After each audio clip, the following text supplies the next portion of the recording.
So, you want to go mule deer hunting, huh? Well, here it is, all of the information you need to know. Now, I have been hunting mule deer for many, many years. I don't know it all, that's for sure. I learn something new every day of my life, and I'm thankful for that. However, I know a lot, and I'm about ready to give you the information you need to be successful, to hunt mule deer and take down the trophy bucks, or just to get a meat buck if that's what you want. Either way, you will be successful. Now, I ask that you pay attention, take notes, do whatever's necessary to learn what I'm about to tell you, and also obey the law, know the laws of your state, country, or province. It's very important. Thank you very much for listening, and here we go. I hope you enjoy. Hello, this is Kim Michaels. How you doing? You know, back in 1991, I done a heck of a lot of deer hunting.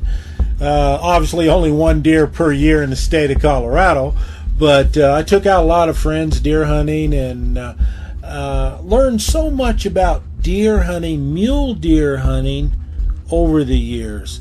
And I've taken some mighty large bucks, and I've helped other people take some really, really large mule deer.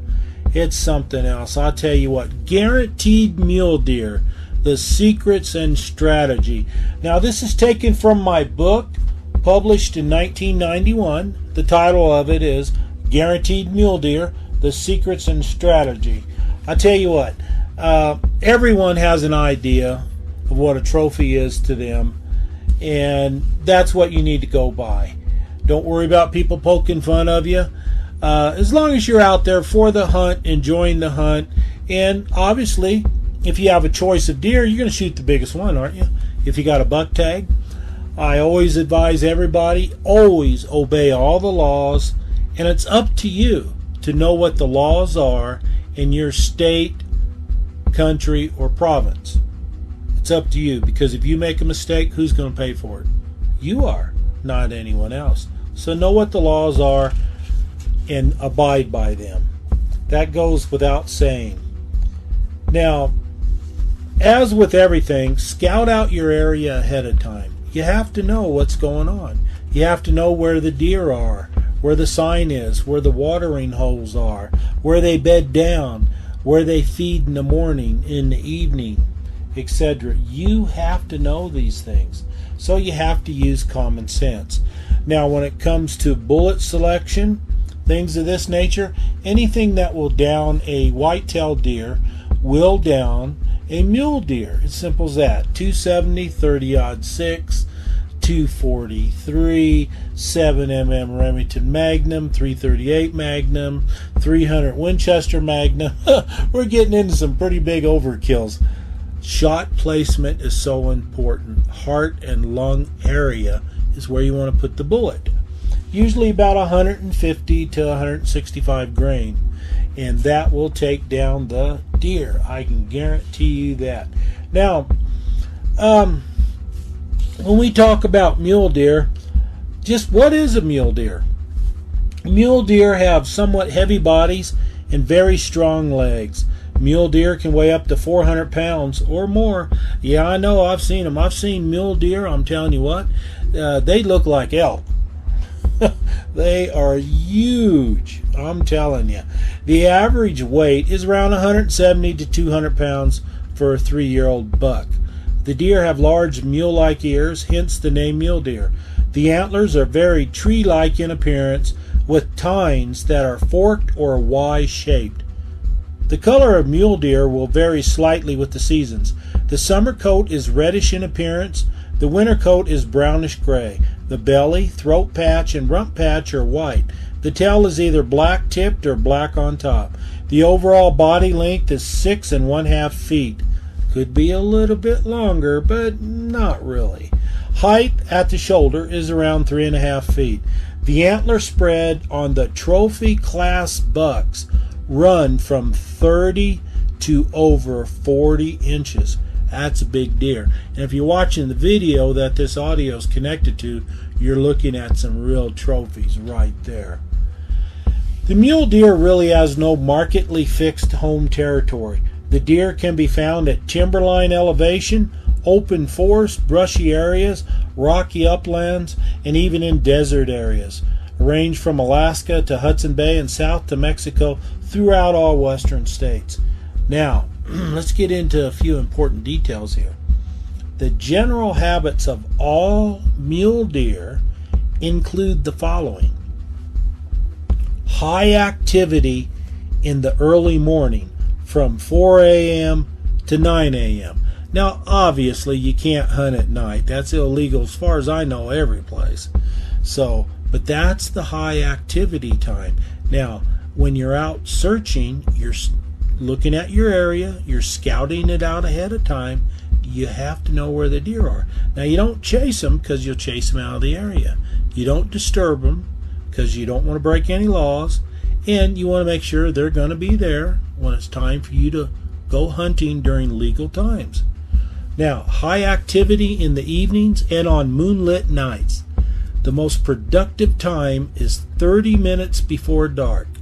Many large bucks wait until it is barely possible to see before they stand up and show themselves. Henceforth, you must be in position before darkness to score on the trophy. And yes, this will vary with location. Mule deer summer in the mountains and winter in the valleys or lowlands. Hot weather hunting of any kind, head for the cooler areas. The deer are there. Remember that hunter activity and hunter pressure will change many situations while on the hunt. Be prepared. You've heard that before. The general habits listed above apply to the average muley.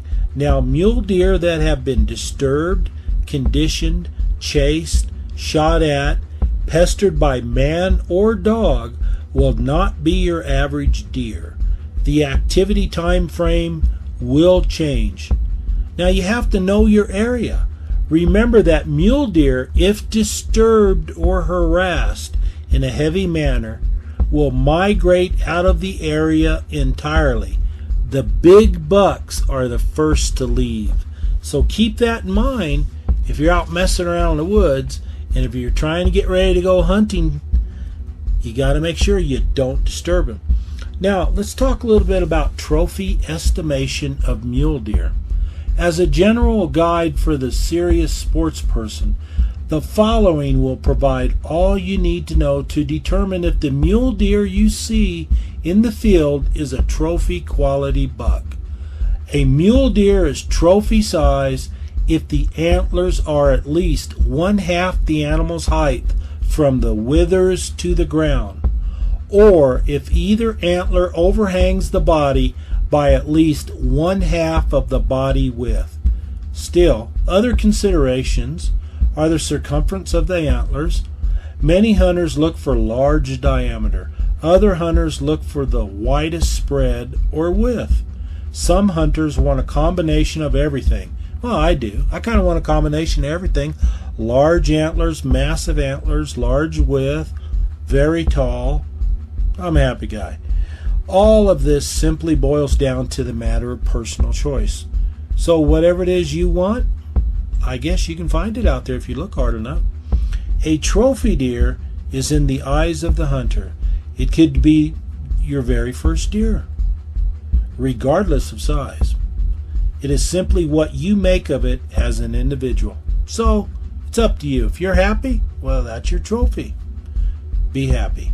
A lot of hard work and good times in the field during the hunt will make any successful hunter a trophy to remember. So you see, you really don't have to kill something to be happy. Although I tell you what, if I go out and I go pay an outfitter $4,000 or $5,000 more to go hunting, I darn well better get a trophy buck and bring it on home. So hard hunting and getting your money's worth is always right on. But you're out there to enjoy Mother Nature and everything else. And that meat tastes mighty good in the winter, I can guarantee you that. Now, finding mule deer. Remember I said something about getting to know your prey, getting to know the animal, about scouting out the area. The most abundant states with good mule deer populations are any state that has the proper habitat where mule deer live. As an example, Arizona, Colorado, Utah, Wyoming, Montana, Idaho, Oregon, Washington, New Mexico, Texas, and Alaska. Good populations in Canada. Mule deer, that's for sure. Mule deer can be found in the lowlands, mountains, valleys, orchards, strips of public land separating highways, roads, and of course on private property. Yeah, I know, all the big bucks are on private property, right? I guarantee you that. Your best bet would be to look for good mule deer habitat. Plenty of food, water, and shelter. One thing to keep in mind is look where man is not. However, a lot of big bucks can be found real close to homes, patches of grassland, wooded lots, and of course on farms and ranches. Simply put, mule deer are wherever you find them, as with any other game species. A good scouting trick to locate nice herds of mule deer and general deer populations is to take an early morning or evening ride. Morning hours are most productive between 4 a.m. and 9 a.m. I mentioned that earlier. Yes, it's a bit early in the morning. You will be surprised as to where you see deer in areas that you never seen or even suspected of having deer. I have counted over 200 deer within 45 minutes drive of my home. Yeah, I know, it's hard to believe. I understand that. All of the deer were on legal hunting ground, and I counted over 50 bucks. So this is true. So you have to get out and look. The numbers I'm talking about, obviously, probably not going to be the same in your area, but you have to get out and look first, don't you? You have to do your homework. That's so important. Most areas are a lot more productive than what you think. You just have to get out and look, and I can't stress that high enough. That's so important. Get up and head out to your chosen scouting area around 4 a.m. When you reach the general vicinity, drive around 15 to 20 miles per hour. You know, legal speed limit, maybe a little bit slower. Just depends. Much faster, and it becomes dangerous to look for deer and drive at the same time. Hey, trust me on this here. If you drive much faster, you better keep your eyes on the road. Now, again, you're just out scouting. You're not going to be hunting because you can't hunt from a vehicle unless you have special permission. Now, once you find a good herd, you can scout the area later in the day and learn the main trails and general lay of the area.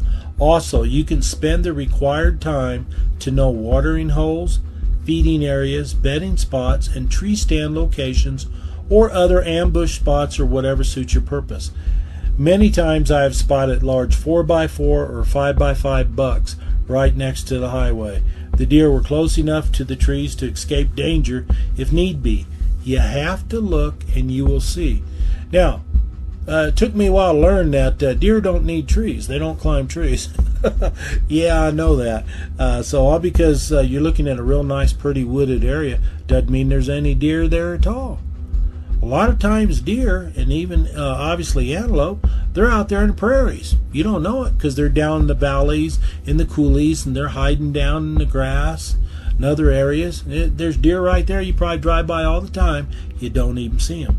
So try to stick with the side roads and county highways. Forest Service roads, backcountry roads, valley and creek or river bottom roads will produce a lot for the eye to see. You might want to consider a 4x4 before going too far off the road.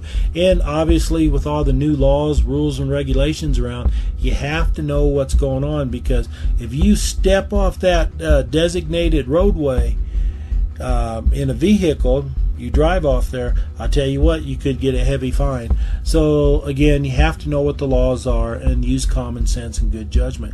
Pay close attention to small patches of land right next to and right under trees. Most mule deer will be found under the trees, lying down or feeding within 100 yards of cover. A lot of big bucks have been spotted this way. The best time in the evening is 45 to 30 minutes before dark. Don't forget about travel time to the scouting area. Most wall-hanging deer will wait until it is barely possible to see before they show themselves. This is also why they are wall hangers. Keep in mind that mule deer are migratory. Areas that have deer one day may not have them the next. For the most part, if the deer are not disturbed, they will be in the vicinity the next day. Now, there's all kinds of ways to hold deer in an area, from salt licks to salt blocks to pouring apples out and stuff like that. But in reality, things like that are probably illegal. So again, you have to get to know the laws of your state, country, and or province. So know what the laws are first and do everything legal. Now, let's get down to some mule deer secrets and strategy. The real important things that everybody wants to know. Now,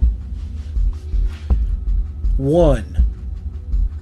Mule deer bucks will band together in bachelor groups before and after the rut. Look for such groups during hunting season. 2. Mule deer travel along and use passes, saddles, canyons, draws, or gullies that are easily traversed and that have plenty of grazing and browsing vegetation. 3. Mule deer like a lot of dense cover, such as pinyon, cedar, and oak. Winter browse for mule deer consist of juniper, bitterbrush, sage, jack pine, cedar, poplar, fir, oak, cliff rose, snowbush, buckthorn, mountain mahogany, bearberry, snowberry, and serviceberry. 4. The large old bucks will stay high until the first heavy snowfall. As the weather gets colder and the snow falls, hunt at the lower elevations. Try to locate a trail leaving the high country leading to lower elevations. Find a good spot to sit and watch this trail. When the snow comes, deer will migrate down this trail. The does first and the old bucks bring up the rear. Oh yeah, the does go first. Then the old bucks, the big ones, they'll be bringing up the rear. I'll tell you what, they're smart. And that's why they're big, and that's why they're old. However, on a good game trail, be ready for anything. This includes bear. I'm a big bear hunter, I can tell you that right now. I ran into a lot of bear this way. Literally ran into them. It got scary, but we're not here to talk about bear. Keep in mind that deer will use this trail at any time. The most often used time frame is dusk and dawn. Yeah, I know, you kind of get in those legal, questionable areas of hunting, but again, you got to keep everything above board and legal and lawful. The most often used time frame is dusk and dawn. But you got to remember too, midday has produced some fine bucks for the dinner table. I know that for a fact. That meat tastes pretty good in the winter. So midday hunting is great. If you keep at it and if you're out there all day, you'll get your deer. You'll get your deer. I can guarantee you that if you hunt hard. So when it comes to game trails, sit and wait. Now, let us go on to number 5. Try to sit and watch a water hole around dawn, noon, and dusk. All 3 times are the most likely ones to be used by deer. 6. If a mule deer gets startled on a trail, he will most likely stay on the trail until it reaches its destination.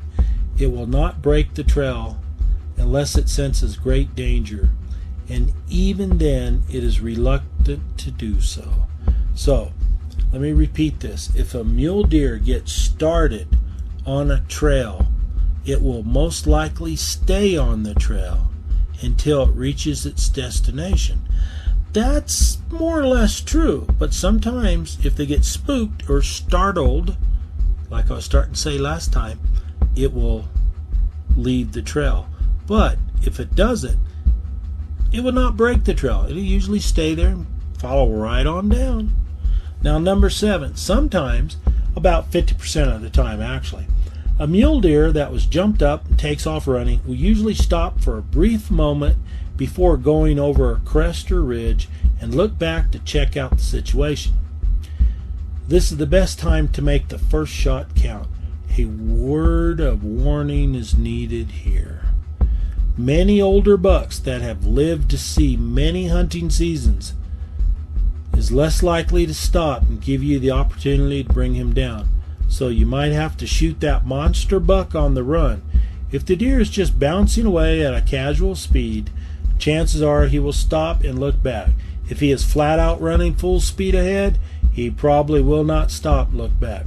It is when a judgment call as to shoot or not to shoot. So that is a judgment call. It's up to you on there. Now, one trick I've found is that if this happens to you and the deer's going, you keep a low profile, kind of duck down, because he's definitely going to look back. And as he's going forward, you whistle. You let out a loud whistle. And a lot of times, not all the time, but a lot of times, that deer will stop. He'll get a little confused. He'll look around. And when he stops, that gives you your opportunity to shoot and bring home the meat. So keep that in mind. Now, number 8. When there's a lot of hunting pressure in a certain area, some bucks will leave the area looking for a quieter and more secure refuge.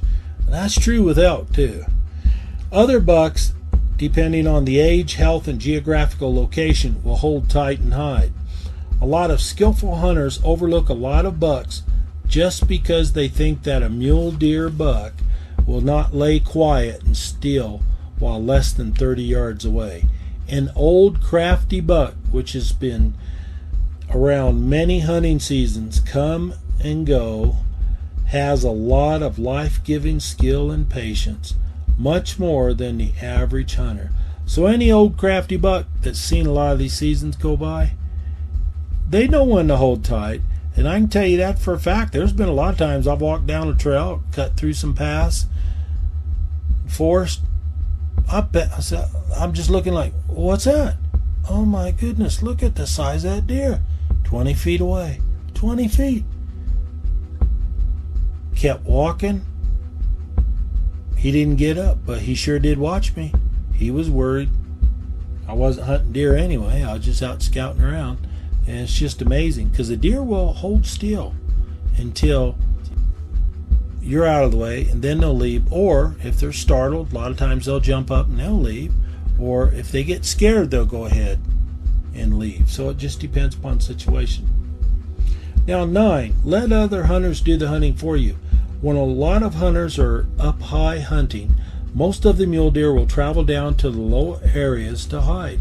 Wait by a game trail the first day of hunting.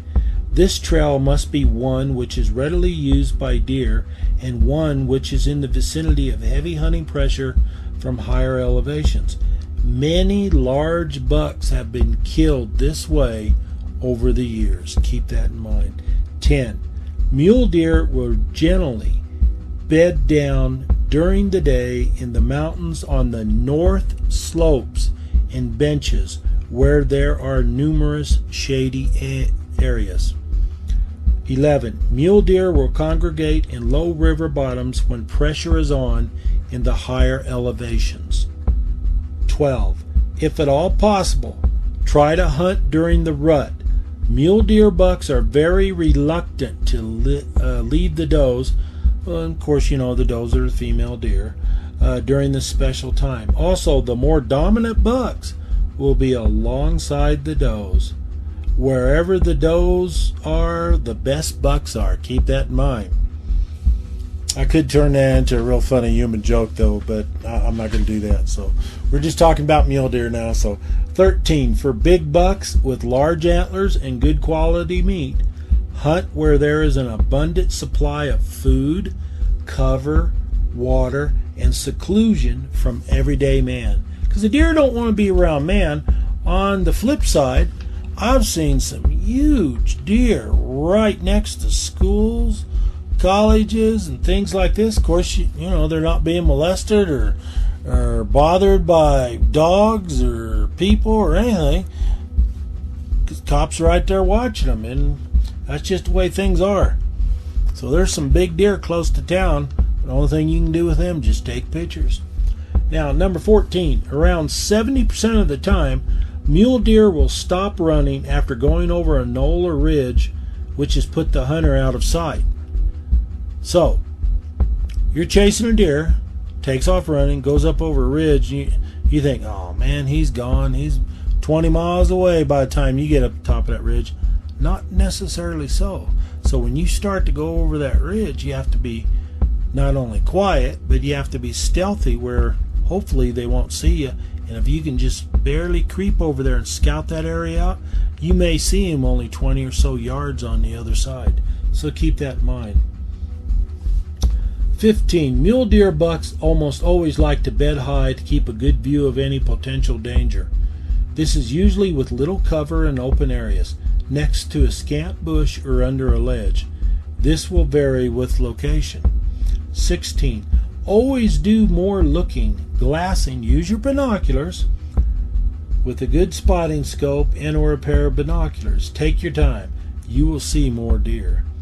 And this is hard. This is kind of hard for me too sometimes. But if you keep your eyes looking through a pair of binoculars and take your time, you're going to see deer. I guarantee you will. But you have to train yourself. You have to discipline yourself to do this, because that technique's never failed. Because you look carefully, you can look closer, and movement. You'll see movement just like the animals see movement. 17. Mule deer are very migratory in mountainous states and terrain. What had hundreds of deer one month might not have any the following month. So make sure you know your hunting area. What did I say earlier? Scout the area. Get to know your area. 18. Many trophy-sized bucks will bed down with the wind at their backs. This way they can smell and hear danger or an intruder. Of course, the intruder is usually man or a bear or a mountain lion coming up there to eat them, one or the other, or anything else approaching from behind. Keep this in mind if you spot an old buck and try to move in close. The direction the buck is laying will indicate wind direction. Let me repeat that. The direction the buck is laying will indicate wind direction right there. Thus, you will be alerted to a possible crosswind and avoid scent detection. That tip alone is worth a fortune. I'll tell you what, when you're already huffed it up over the mountain region and there's the buck and you get a little anxious, you got to pull back a little bit and wait and figure the whole situation out. Better be safe than sorry. 19. Many areas that you suspect that mule deer are bedding down in can be approached in a very slow, zigzagging direction. A very slow, zigzagging direction. For the most part, never try to get closer than 100 yards when walking in a semi-direct path to a bedded buck. If at all possible, give the impression that you are unaware of the buck's presence. I know, you're starting to roll your eyes now, but yes, the mule deer can tell the difference. It really works. Before you know it, the buck is up and starting to trot away. You, by this time, are very close for an easy shot. Now, number 20. In relatively open country, such as farm, ranch, or orchard land, look for bushy coulees and draws that give food and cover. The large bucks will be in these natural home lots. 21. Depending on hunter pressure, if it is hot weather, hunt high. If the weather is cold, maybe a little snow, hunt low. You've heard that before, haven't you? Number 22. Look for what is known as buck pastures in the mountains and the surrounding area. The secret to finding these little known areas are as follows.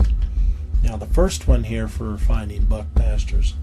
Look for excellent cover, food, and water. This must be located just below a migration trail from the high country leading to the lower elevations. The lower areas are the wintering grounds. Thus, with an abundance of food and cover, the deer will congregate. Okay, number 2 of this method. Use the National Forest Service maps to help locate possible hotspots. 3.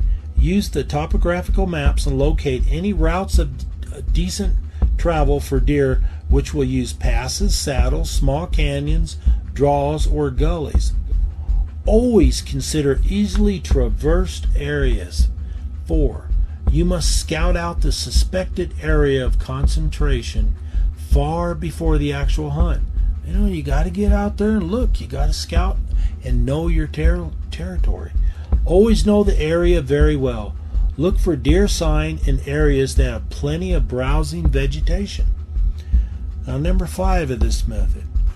If at all possible, consider the area which is less likely to have had recent human presence. So if people haven't been around in an area for a while, people haven't hunted in an area for a while, for whatever reason, chances are there's going to be more game in that area and possibly that large old buck that you're after. That's the truth. Now let's get on with the main secrets and strategy here. Number 23. Try to always use a cover or masking scent when hunting mule deer. Yeah, it does make a difference because you have these little eddies of air and air blowing all over the place, the wind, etc. If some of the scent goes, that's just a skunk, or that's just a fox, or whatever. See, that's going to help protect your human scent, and that's what is important. Number 24.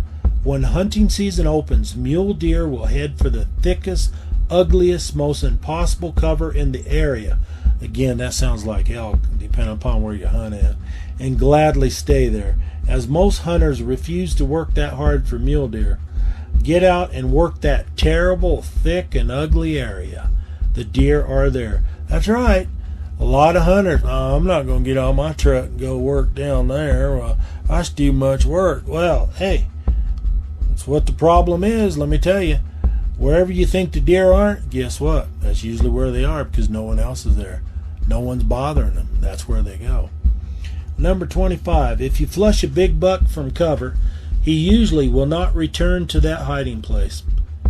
For the most part, this is true. Keep in mind that when a lot of humans are tramping all over the woods, deer in general do some strange things.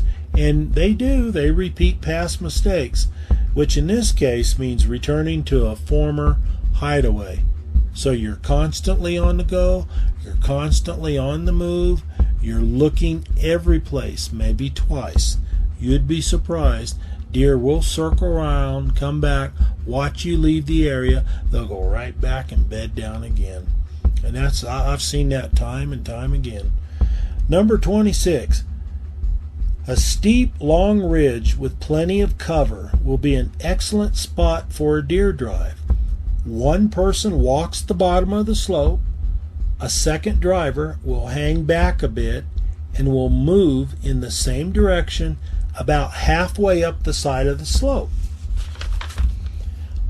A stander stations himself far ahead and high on the ridge or crest to intercept game. More standers can be used and all should use concealment. Use more drivers for added success. Number 27. If you spot a deer and you can track it, 3 people can be very effective. One must track the deer directly while the other 2 work ahead and to the sides. The mule deer will sooner or later cross one of the flankers and provide a shot. Sometimes a crafty buck will circle around if it becomes aware that it's being stalked. Also, a buck may hide just ahead of you and wait until you pass by. I talked about that earlier too, didn't I? Keep your eyes and ears open. It gets real exciting, and it does. 28. A normal 3-person drive along a ridge will require no standers. One hunter will move along the crest with the 2 flankers slightly ahead and 100 yards down on each side. This drive is very effective and will cause the deer hiding high on the crest or close by you to move out and usually cut across to one of the flankers.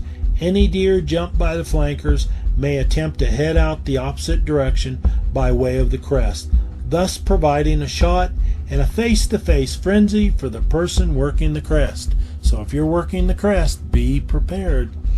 Number 29. When game trails lead from the lower feeding areas to higher bedding grounds, 5 hunters can have a successful drive.